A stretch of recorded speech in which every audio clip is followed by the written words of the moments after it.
Welcome to Women in the Middle Entrepreneurs, the podcast that gives you an unfiltered behind-the-scenes look at what it's really like being a woman in the middle who's over 50 and following her entrepreneurial dreams. Grab a superhero cape, girlfriend, because you deserve one.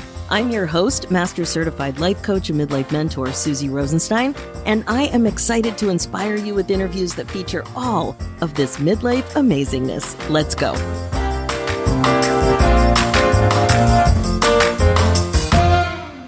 Hey there, welcome back to the show. We have another really exciting interview ahead of us about having 40 drinks with 40 friends and why this was important. Today, you're going to be meeting Stephanie McLaughlin, a woman in the middle entrepreneur who helps small and medium-sized businesses get in front of the audiences that count most towards their success. Welcome to the show, Stephanie. Thanks so much for joining us today.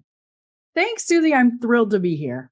And you are another Leo. So as soon as we got that out of the way, I thought, oh, this is going to be fun. So I know we're going to have a great conversation. We're going to be talking all about your midlife entrepreneur story. We're going to be talking about your business and what's going really well, and also what midlife issues or hiccups might be getting in the way here and there to some extent and might be challenging for you in your life as well as being a business owner. So let's get started with how old you are, how long you've been an entrepreneur, what your entrepreneurial journey was, and of course, what you do in the world. So take it away. Thanks.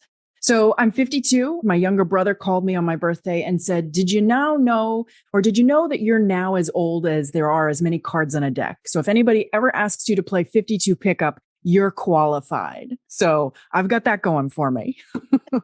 There you go. Yeah. I am an entrepreneur. I started my marketing business a little over 16 years ago. So I've been at it for that long. And it's a great story how I got there. When I graduated college, I had a great job that I worked at for like 5 years. I worked for the mayor of Boston at the time. Wow. The incomparable Tom Menino, legendary, and had a great run with him, and then ended up moving into external affairs / PR kind of job. And for the next, 5 or 7 or 8 years, I kind of hopped around, spending a year or two here and there. And finally got this job where I thought, this is it. I was the business development manager, client relations manager for a multi-state law firm. And I thought the job description was just perfect. I thought, I'm going to spend 15 or 20 years here. This is going to be great. And it turned out I was wrong. And the administration that had recruited me and brought me into the firm transitioned after I had been there for about a year. And the new leadership of the firm didn't have the same, the same idea of where I belonged sort of in the hierarchy or what I brought to the table. And it ended up turning into this situation where, we were misaligned on what I was doing in my authority level, and, whether I was the communications professional or whether I was just a trained monkey who was going to deliver them the things they asked for. And it ended up turning into, I was making mistakes and then getting in trouble and losing confidence and for 5 or 6 months, kind of circling the drain with that, which was just terrible, until one day the managing partner and the HR person came in to my office and shut my door. And I said, hey guys, what's going on? What's up? Thinking we were going to talk about some project or something, only to have the managing director say to me, I think we're going to terminate you. Or probably didn't say I think, but he said, we're going to terminate you. And I literally laughed at him. I said, are you kidding? Like I had no concept. I could not comprehend. So that led to, it was a heck of a blow. I think I was 36 at the time and just really shook my confidence. And a woman that I knew in the community was a career coach. And she said to me, it's time. We're going to work together and you're going to figure it out and find the money. And this is what we're going to do. So we started working together and I said to her, listen, I had bought a condo while I worked for the law firm. So I had some bills I had to pay. I said, listen, I'm just going to do some freelance work while we do our work together because I've got some bills to pay. She said, great. And so I thought she and our work together was on these two parallel tracks. I was going to do this freelance work and she was going to help me find the next job. And about 5 or 6 months in, I was having great reception from the community. I was getting a bunch of freelance work. And I looked at her one day and I said, what if I did this? And she basically just sort of, a smile crept across her face and she looked at me and kind of said, welcome. It turns out I was the only one who was surprised by this realization. I remember in the months afterwards, I was talking to people, somebody who had worked for me a couple of years before at another job. And I said, hey, Matt, I'm going to go and I'm going to start my own business. And he looked at me and he went, yeah. And that's the thing, when you're an entrepreneur, you didn't even know that you were an entrepreneur, but you've been entrepreneurial for years. And so the funny thing to that point is that I went to a family event shortly thereafter. And one of my favorite aunts cornered me and said, you have the same disease I have. And I said, what is that? And she said, you are terminally unemployable. Yeah, I see it. And she's a woman who at that time had owned her own business for 25 years and, exceptionally successful. So although it kind of shook me, the reflection of that, it was, I actually took it as high praise. Yeah, I would. Yeah. Well, it's a very jarring experience to be let go or laid off or whatever. Yep. Very jarring. The same thing happened to me. It took me months to get over it. And it was the best thing that ever happened to me. In fact, it was the gift I couldn't give myself. That's how I think about it. I say the same thing about mine. I was talking to somebody recently about this very thing. And I said, even all these years later, I still harbor some tiny negative thoughts, about some of the people that were involved in that situation. But really, I would not have had the gumption to leave on my own. I would have gone and found another job. Yeah. And yeah, exactly. Because I don't know if you felt this way, but I felt it was too indulgent because I didn't have clarity and my job looked great on paper. Yep. And there were lots of good things about my job, just like yours. Yep. But I wasn't happy. I wasn't content for a while then, but there's no way I didn't have the nerve either. I was full of fear and had no clue. I think a couple of years before then, or it might have even been within a year or two before that happened, I had thought to myself, well, what if I were to go and start my own business? And I could not rack my brain and think of what could I do that somebody would pay for? Right. And again, this is 16 years ago. It was, there wasn't so much of the gig economy. There wasn't so much of the ease of hanging the shingles, right? It was still like, if you were going to start a business, it had to be a business with a capital B kind of thing. So much like you, I didn't know what I could do and that how I would present value to the marketplace. But of course, I was underselling my own skills and my own talents and abilities and the things that I can do that other people don't do as well. So good. I love that story. And I can see why your coach was grinning because I get so giddy when clients have an epiphany about how amazing they are. She had to let me find it on my own. If she had told me 6 months before that I was going to be an entrepreneur, I would have, frankly, I would have slammed the door. So she did it just right. She was like a deer, right? So don't look it straight in the eyes or it's skittish, so she handled me very, very well. That's so good. So you called yourself what right at the beginning? Was it exactly what you're doing now or how did you see your business? When I first started, it was only the skills and talents that I brought to the table. So at the time, I did a lot of writing.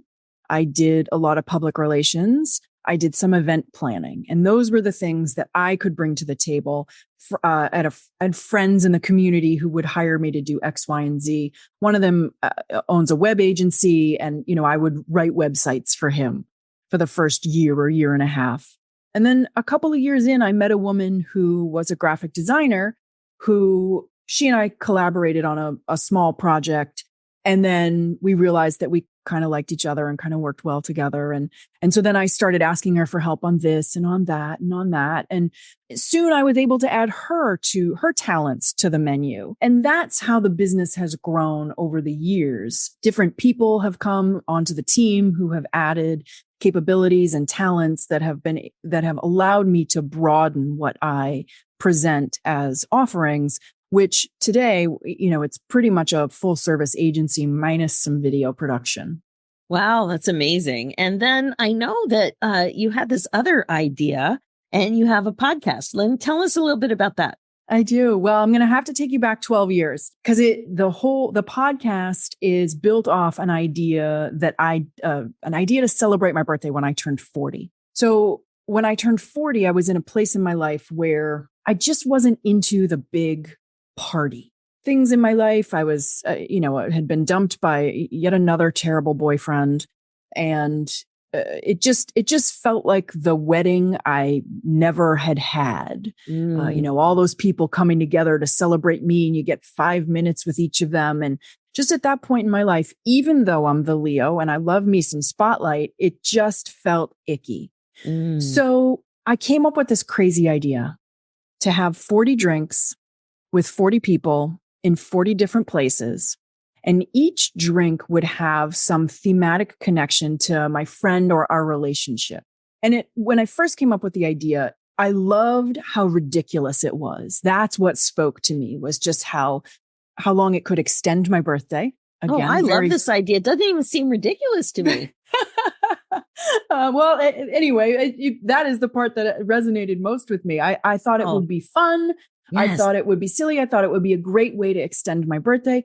And of course, because I own a marketing agency, I thought I'll put up a little website. Oh my God, I love all of this. And you know what really sticks out to me is not just how fun the idea is. And I'm all about celebration. I wrote a book about how to celebrate your 50th birthday and 50 things to celebrate about being 50. I mean, I'm all into this. And I just turned 60 and it was a big deal.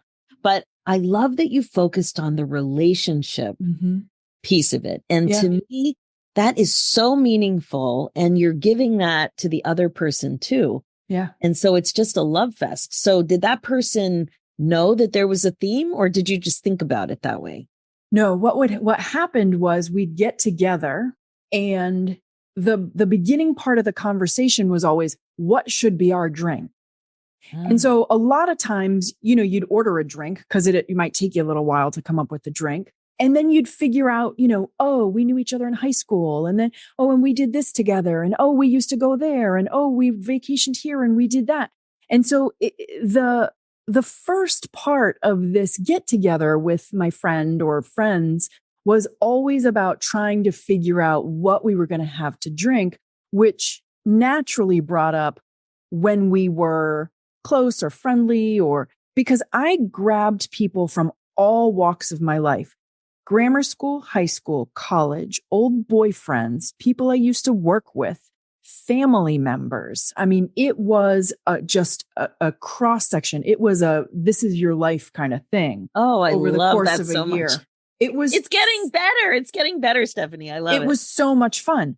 But here's the thing, and here's why the ridiculous piece was important for me. 40 drinks turned into 40 visits with 40 people, or sometimes there were 2 people. And what happened was these people would, during the natural course of conversation, reflect back to me about our relationship, or when we knew each other, or when we were hanging out. And a lot of times in a handful of drinks, it gave me a different way to look at myself. It uncovered things that I either had forgotten or didn't know about myself. There were a couple of different drinks that rocked my socks completely. Tell us one. Okay. There was, I had a drink with 2 girls I went to grammar school with. And one of the girls moved into town the summer before 4th grade, and she lived up the street. And she said, "Do you remember how we met?" And I just assumed it was at school. And she said, "Oh no, over the summer, you came and you walked your dog up to my house and kind of like loitered out in front of the house until I think an adult saw me and sent the girls out to go and say hello." And, I just sort of laughed, ha ha, that's funny. And then I went home and something was tickling me. And I went back and I Googled it and I said, how far were our houses apart? They were a mile apart. I was 10. Oh my God. I was 10. And here's the thing. I have 2 little brothers, and the area that I lived was all little boys. So somehow I had heard through the town grapevine, I don't know how a 10-year-old does that there were girls that had moved in up the street. And I created this ruse where I put the dog on a leash and said, I'm taking the dog for a walk. And I walked up to this house and went and loitered out front to make a friend. Wow. Now, the thing that blew my mind was that in my 20s, in my 30s, I knew I was a bold, brass, kind of do my own thing kind of gal. What I didn't realize was how truly inherent that was in me.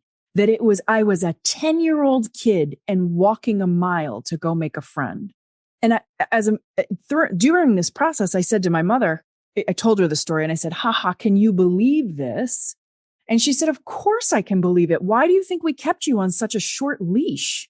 I was just imagining what her life was like. Right. Trying to keep this one from wandering off. Yeah. Yeah. So, there were things like that made me reassess what I thought of myself and reassess how I looked at myself. And what happened was at the end of the year, it took me to have the 40 drinks. My life was completely different than it was at the beginning because your so narrative much had completely. shifted. Yeah, completely your narrative. Changed. How could you keep the same narrative at that point, right? You can't. And here's the fun thing. Here's how I know my life changed in that year. I started the project towards the end of July, and my birthday is the 1st of August. And the following April, I met the man who would become my husband. It's great. And I got to tell you, Suzy, if he had met me a couple of years before, if he had met me 5 years before, 10 years before, I don't think he would have been attracted to the woman I was then. Right. I was a party girl. I was out all the time. It was social. It was drinking. It was fun. It was, and that's not something that he would have been attracted to that for a couple of months. And then he would have said, all right, enough, I'm out. But because of the shift that I had made during that year, and there were shifts in friendship groups, there were shifts, in all kinds of different ways in my life, I had become the person that would attract him. And that was pretty special. It sounds like you became the woman that you were meant to be, Oh, for sure. Right? Like It happened for you. This crazy sounding project was exactly what you needed. It was. And truly for me, the reason that I was able to stick with it was because it was silly. It was ridiculous. The bar was really low. So if you had told me in July that I was about to embark upon a year-long adventure that would change my life, right, it probably would have felt overwhelming. It would have felt too much. Mm-hmm. But just by matter of course, because my background is as a writer and I own this marketing agency. So we put up this little website and I wrote blog posts about each drink and each friend and each relationship. Fantastic. And so all of a sudden there's this journal of this journey. It was amazing. Oh, I love everything about this, Stephanie. And the drink part is so interesting. Did you fly any place to have a drink with a friend? There was one adventure that I did take. I happened to be in Florida for a client meeting, and there was an old college friend who lived in Florida, and I had a drink. I was able to have a drink with him. Yeah. I love it. Yeah. I have to say there's one thing about Facebook that I like. I mean, there's some other things too, but like there's one thing when I get grouchy about Facebook, I'm like, you know what? I like this thing. I like that it's so easy to connect with people that you graduated with and grew up with. People, there were all these people that turned 60 this year, just like me, because I went to high school. We graduated together. Yeah. And I remember in the early days of when I joined Facebook, I connected with a bunch of kids from my childhood and junior high. Mm-hmm. And just like what happened with you, with your first friend from elementary school, is that I forgot stuff. And I loved connecting with people who were, many of us are just acquaintances now, the majority. Right. But they knew such personal stuff. Yes. That I'd forgotten. Yep. And I was so grateful for that. Yeah. Yeah. Yeah. Well, the drink that I had in Florida with this college friend was actually the other one that really blew my socks off. Oh. This was a guy that there was a crowd of guys that I hung out with in college. One of them I had known in high school. We went to college together, and the crowd that he sort of fell in with, I fell in with them. And it was the kind of thing where all through college and even for, 5 or 7 years afterwards, if we'd all go out on the weekends and do all these things. But if there was a night where there were no girls allowed, no girlfriends allowed, they'd still call me. And I would, I'd be a part of the crowd. And I had interpreted this as I'm just one of the guys. Cause that's how I could justify to myself that I would be brought along on all these adventures that girls, girlfriends, whatever, weren't invited to. And so I was having this drink with this man who I hadn't seen in 15-ish years. And this was also one of the few drinks that turned into a hukilau of a night. And so we're sitting in a bar and we're talking about college. And I said, oh, well, haha, that's just what happens when you're one of the guys. And he stopped. It was like there was a record scratch. Like he said, what are you talking about? And I said, well, I was just one of the guys. Maybe now there's a question in my voice. I said, you did this and the girls and I was always invited. And I was one of the guys. And he looked at me and he said, Stephanie, you were never one of the guys. We just liked you enough that we always wanted you around. Now, you'd have to have been me, not even in the seat at that moment because I was a little drunk, and I probably just went, huh. But for the next couple of days and weeks, that one, sent aftershocks. Because here I was, this person who had built an identity for myself about being one of the guys.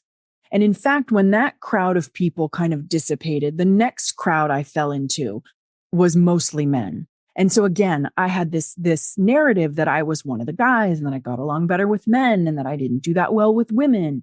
And here's the other piece. Here's the more important piece. I never would have given myself the credit to be cool enough to be the one girl allowed to hang out with these awesome dudes.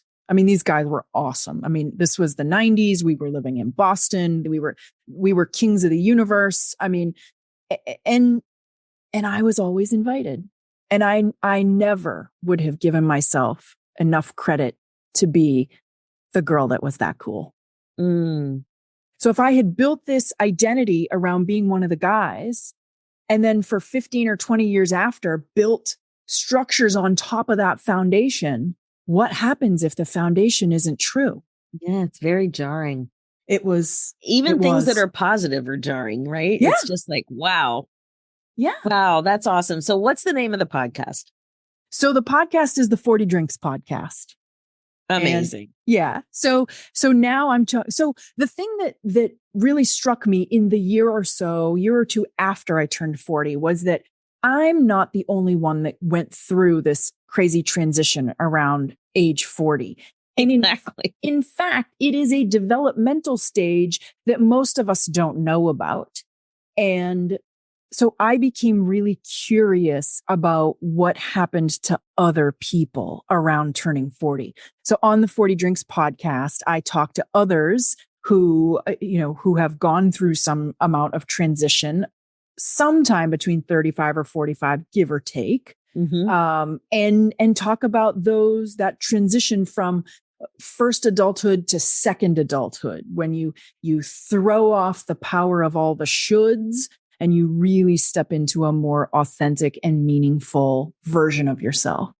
And it doesn't get any cleaner with 50 or 60, let me tell you. That's what I've heard. Well, I've checked off 50 and I can tell you that I'm feeling a little funky myself this year. So I know I'm going through another one. And I've heard to look out for it at 60 as well. But, that's sort of the thing, is that, in your 20s and your 30s, you're so focused on just building your life and, following the path and doing all the things and the career and, whatever else. And you don't really stop. Most of us don't really stop and think and dig too deep. But then that 40 transition is where you do start that digging into your own self and what you want and what's meaningful. So frankly, it's no surprise to me that you continue through transitions, because my guess is you just become more authentic and more yourself the older you get. and care less about what other people think. So there are changes and transitions that you go through continually to just continue. I guess the main thing that's different is with the 50s. By then, you've been in a career for 20, 30 or more years. Mm-hmm. And also your kids. If you have kids, their transition can be exceptionally jarring. And then, of course, by then, also your aging parents become a big deal. And of course, that is the point of this podcast. So I would love next to ask you some questions about what kind of midlife challenges are popping up that are affecting the way you want to run your business or the way you do run your business, hiccups, stuff. I know one thing you mentioned is your health. So can you talk a little bit about that? Yeah, for sure. In 2017, I came down with a cold. What I thought was a cold. It was April, it was Easter, and I thought, oh, here we go, the cold. And 2 weeks later, I wasn't feeling better. And 6 weeks later, I wasn't feeling better. And this was more than a cold. I was fully debilitated. I was no energy, couldn't get up off the couch, had kind of lost my brain completely. And for the next year and a half, I would, thank goodness my business at the time was in the home. So I would crawl upstairs and work for a few hours and then crawl downstairs and my husband would deliver dinner to my lap. Wow. And for about a year and a half, that was almost 2 years. That was the routine. And then I finally got diagnosed with chronic Lyme disease. 2 years to diagnose Lyme disease? Oh, yeah. And I live in New England, Suzy. I mean, this should not be a surprise. Right. It's very common in New England. Oh, my God. It's common. The problem is, and I think COVID is helping us now, those of us with chronic Lyme, because the problem is most medical doctors, most MDs don't believe in chronic Lyme. They don't believe that, if it's been treated with, 20 days of antibiotics, you could still have it. And this was for me, I thought in the first couple of months, 2016 had been an exceptionally stressful year.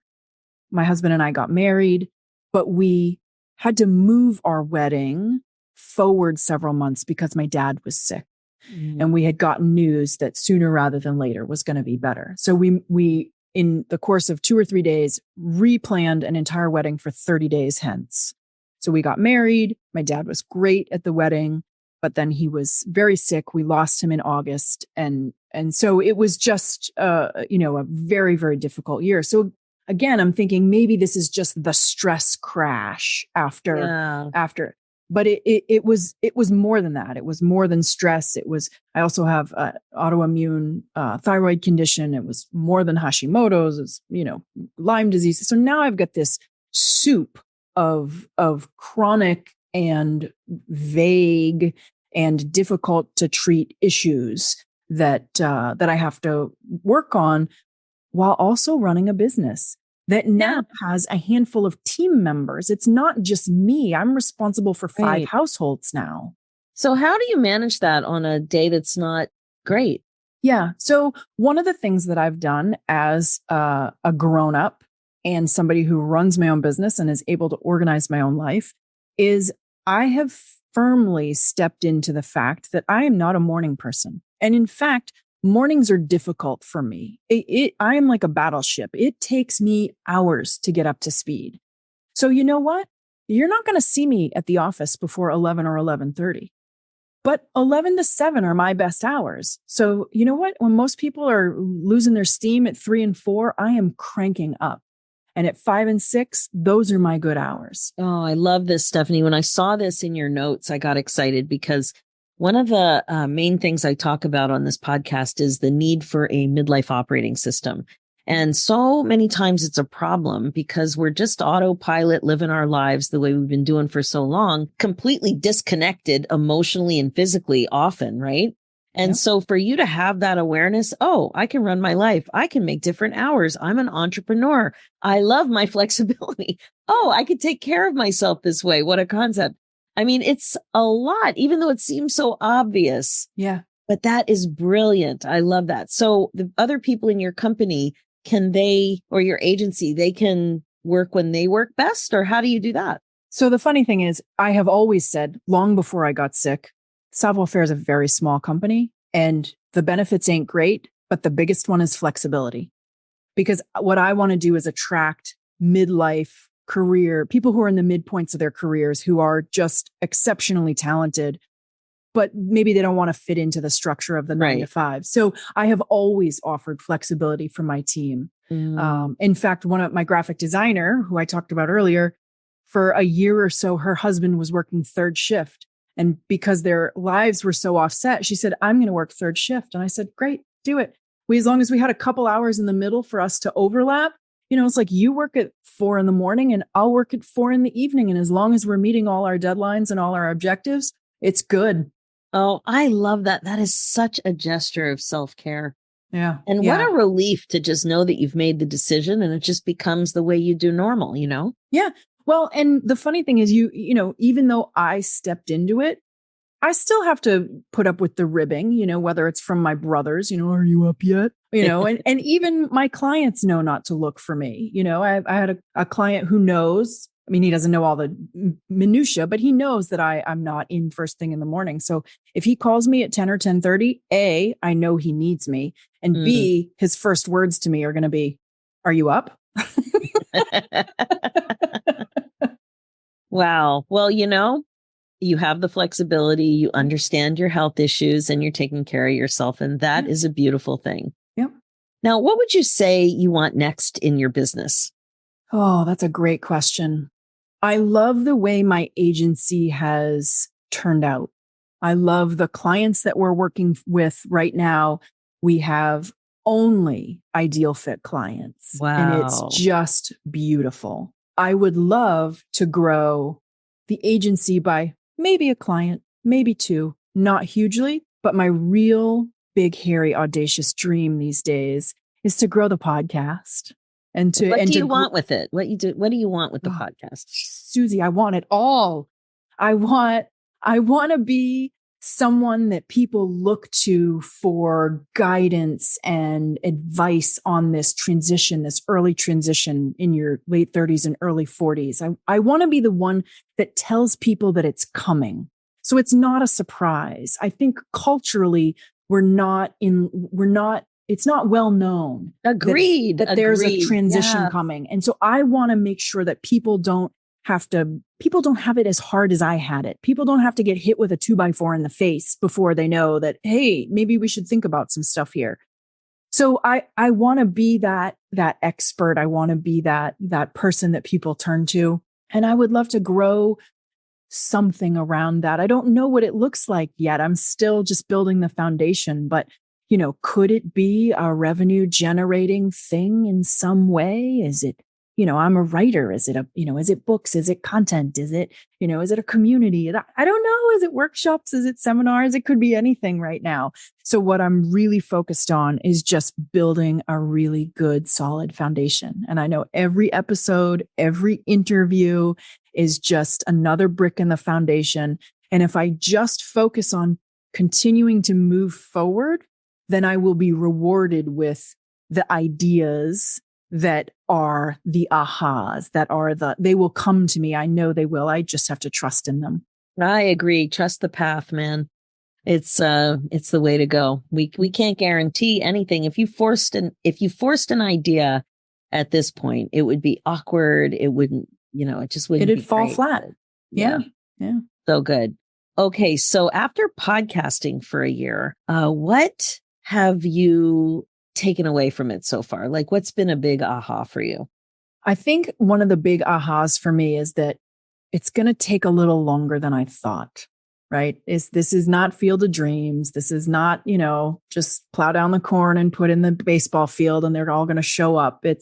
There's as much work to this and doing this right and doing it well as there probably was in building my agency, because I want similar things of them. I want them to be, these wonderful, fulfilling, meaningful endeavors that I can draw an income from and that I can build a team with and sustain their households as well. So, in order to do it right, and I have a lot of the building blocks with the marketing background and the websites. Yeah. And, one of my colleagues at the agency, he launched a podcast on the same day that I did. So I like to say we're raising them as twins. So I have a friend that, we're working on, our things together. But it's not a flip the switch. It's a build the momentum kind of thing. And so right now I'm working on that, building the momentum. Yeah, it sure is. It was 6 years for me, my original podcast last week. Wow. Congratulations. 6-year anniversary. Thank you. I know when I think about it, I'm like, wow. Yeah. I can't believe I've been doing it for 6 years. Well, and now I can tell you that I know what that means. So congratulations. Oh, I know. It's shocking. I'm like, this is the most consistent, disciplined thing I've ever done in my life. Right. Oh, it's so good. And the one other thing I wanted to highlight was in your notes, you mentioned one of the surprising things about being an entrepreneur is that you don't have to dignify the naysayers or critics with an answer. Tell me a little bit about that, because I just smiled when I read that. Aren't I a brat? You're being honest about what you love, about what you've built. Yeah. And I mean, I think that goes back to what I was saying about, organizing around not being a morning person. People want to be bratty about me not being at my desk at 9:00. Fine. Bye-bye. It's okay. Because the more that I am aligned with who I am and what I want and how I want to be and how I want to achieve it, the more the right things fall in my path. And that's an interesting thing, Suzy. 16 years ago, when I started this business, there were a couple of colleagues, friends I knew in the community who also had marketing and web businesses. One of them, I worked for him for a little while, and I watched them build their businesses, and I watched them, and they're two guys, and I watched them dig and work and, push. And I watched their businesses grow. And for a long time, I thought to myself, I must not be doing it right because it doesn't look like theirs. And I'm not doing it the way they did. In fact, I had a sales coach 5 or 7 years ago who fired me because I wasn't growing my business as fast as he thought I should be growing my business using all the tricks that he had taught me.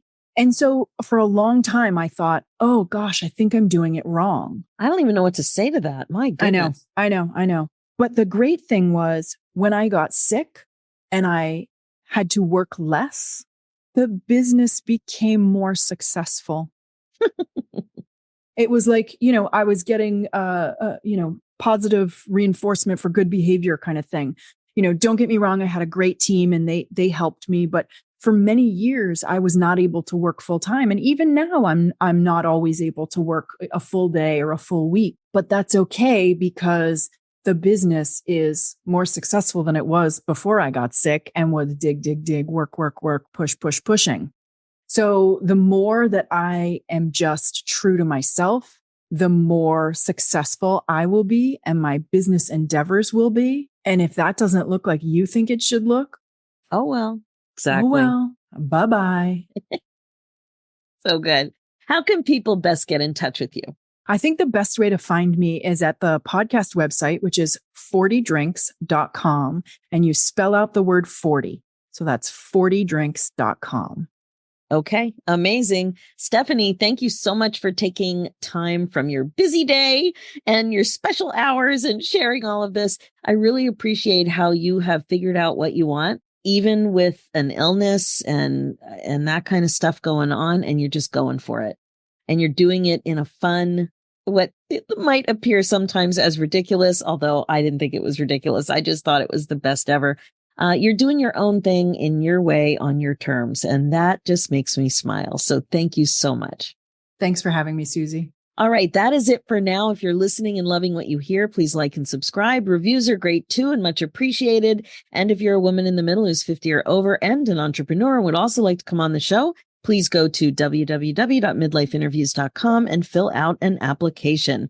We'd love to have you on to share your story. Thanks so much for listening. It's never too late for you to put yourself on your agenda. I'm Suzy Rosenstein, and I'll talk to you again soon. Now, real quick before we say goodbye, if you are connecting with the show, I'd love to invite you to a happiness breakthrough coaching session. It's my laser-focused coaching call that will help you get clear about what's getting in your way as a woman in the middle entrepreneur and confident about your next steps to more happiness in your next chapter. Head over to www.nextchapterbreakthrough.com. Talk to you soon.